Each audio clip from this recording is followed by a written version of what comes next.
Hey guys, welcome back to our channel. If you're new here, my name is Ali, I'm Australian, and my husband's name is Gabriel. He is Romanian. We live in Romania and we talk about sort of homesteading, farmsteading, cooking, lifestyle, bit of a mixed bag. And today's topic is raising bilingual children because we live in Romania. However, their primary caregiver is me, Australian English speaker.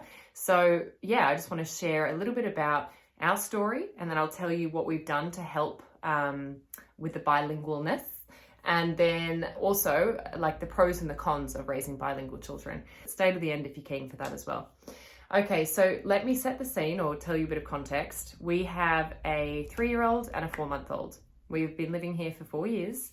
I do not speak Romanian. I can say words, not phrases. I get all my tenses wrong, but I've been saying it for a while. I do plan to learn. I don't know what is going to be my push over the edge. Probably Sol going to kindergarten. That's our 3-year-old in September. Gabriel, my husband, speaks fluent Romanian, fluent English. And so what else? Marcella is our mother-in-law. She speaks only Romanian and she literally lives right there next to us, not even next door, like we're in the same complex.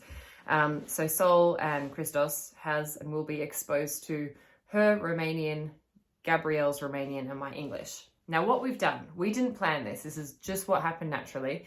In the beginning, when we had Sol, Gabriel would speak Romanian, I would speak English, but Gabriel would also speak English to him because I'm not a Romanian speaker and Gabriel didn't want to leave me out. So there was a mix from Gab, but we thought it's okay because we're in Romania. There's no way that Sol can't learn Romanian. Now, where we're at now is Sol is heading to kindergarten in September. He's very, English is his language, right? It's his primary language, or what do you call it? Mother tongue. And his Romanian, I would say halfway there. I'd say halfway there. He can't speak sentences like he can in English, but he understands and he feels it's not foreign to him. Like he's been around it a lot, obviously.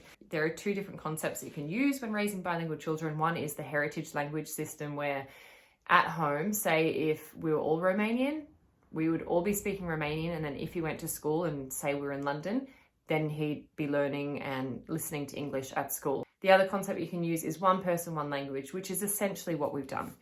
Gabrielle's been doing Romanian, I've been doing English, except it's been more English just because Gabriel, it's been easier for him to speak English with me. So I wanted to share what sort of things we've been doing to help Sol with both languages. We have a little dictionary here, Romanian to English, which was given to me by a beautiful girl called Christina. She's 15, highly educated, so intelligent, and she wanted to help me learn. Sorry, Christina, I'm not there yet. But we have this, we pick 3 words out every day and we practice them. And so that's great. My parents have brought over English books, so I read these to Sol. We've got cute little koala Lou over here. And then I bought these books, which are really cheap, online for Sol. Oh, wait, we've also got Harry McClary from Johnson's Dairy. And then all these are Romanian books. So books is a huge thing that has helped us sort of in practicing, Romanian words and, classic boy stuff. I also read the Romanian books to Sol. Obviously, they sound a little bit funky with my Romanian accent, but books are probably the first thing and the most important thing for a bilingual child, and a good old bilingual dictionary. Music, I'm a big music fan, and so I've always, I think I'm in the top 1% of listeners on Spotify. I always have music playing. I'll put on Romanian kids songs. I'll put on Australian, like the Wiggles, kids songs as well.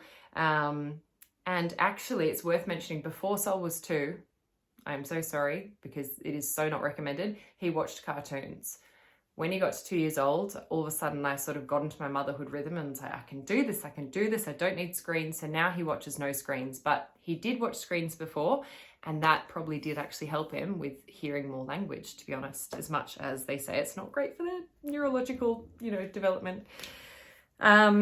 Another thing that helps with bilingual children is play dates. So we don't have many options around here, but we do have 2 kids right next door. So Sol talks to them through the fence. I take Sol over and he plays with them, and they obviously just speak Romanian, some naughty English words, which I have to ask them not to say anymore.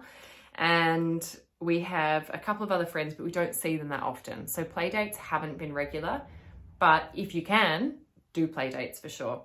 Another thing that we do is video chats with my family back in Australia. Sol's very familiar with my family, speaks English with them, he recognizes them, so that's great. And also cooking.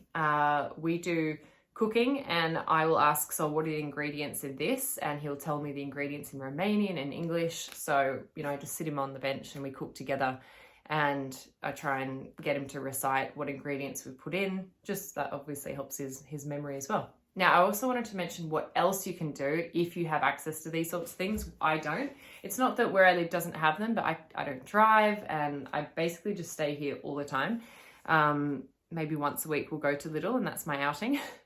It won't be like this forever. It's just now while my license is in transition and whatnot. But you can take your kids to play groups. If you have play groups, you know, mothers groups, you can take them to the library. That's something that I would love. We've got a great library back home. It's something I love to do as a child as well. Yeah, bilingual programs. There's loads of stuff you could Google, especially if you're in a city.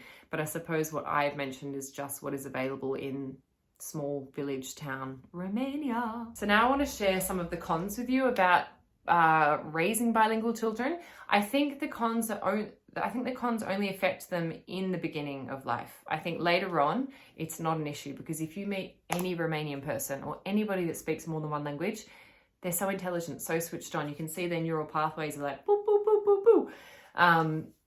Like, just for example, I know some of the Romanian people that I know or that Gab's friends with, it's like Romanian, English, Italian, Portuguese, German, Dutch. Like, they speak, once you speak one language, it's so much easier to learn a third and then a fourth and then a fifth and so on.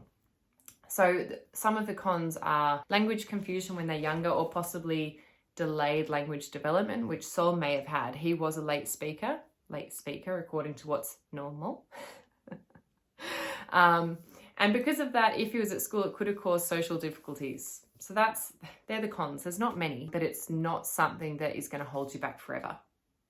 I think the pros massively outweigh the cons. So let me talk about the good stuff. I'm such a dog. Okay, so as I mentioned, once you learn two, you can learn a third one more easily, fourth, fifth, and so on. So that would obviously impact your cognitive development positively, because your memory is going to be better. It's all going on up there. It's not a bad thing. And obviously, like the culture, the diversity side, job opportunities, you know, you're not just going to be restricted to an English speaking job or a Romanian speaking job. You're going to have better job opportunities in international, you know, all this kind of a thing. And yeah, I just think overall resilient brains, and apparently their executive functioning skills are a lot stronger too. So I just don't see how raising a bilingual children could be a bad thing at all. I've been around bilingual people my entire life, working in the industry I had, and I loved teaching people who'd come to Australia better English. It's a shame I'm not around more people here, because I think I'm one of those people that has to be in and amongst it to learn it. But that's okay. Excuses, I'll get there.